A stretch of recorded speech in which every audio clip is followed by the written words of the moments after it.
தான் இழப்பு. இன்னும் நம்ம காலம் இருக்கிற வரைக்கும் இவரை கொண்டாடி அடுத்த ஜெனரேஷனுக்கும் இந்த இசையோட அருமையை புரிய வைக்கலாம். ஹலோ, இந்த சாங் உங்களுக்கு பிடிக்குமா?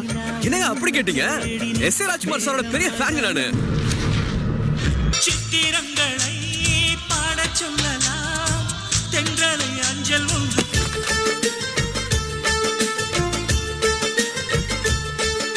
தந்தை என்றாலே வழி தேடி நான் நினைத்தேன்.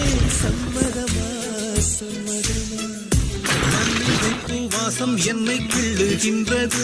அடி பஞ்சு மெத்தை முல்லை போல குத்துகின்றது. ஒன்றும் தேவையில்லை இந்த நாடு. மனசெல்லாம் பந்தலிட்டு மல்லிக்கொடியாக நீ அன்பாய் பார்க்கும் பார்வையிலே என் ஜீவன் வாழுதடி. நீ ஆதரவாக இடி மூடும் இமை போல வில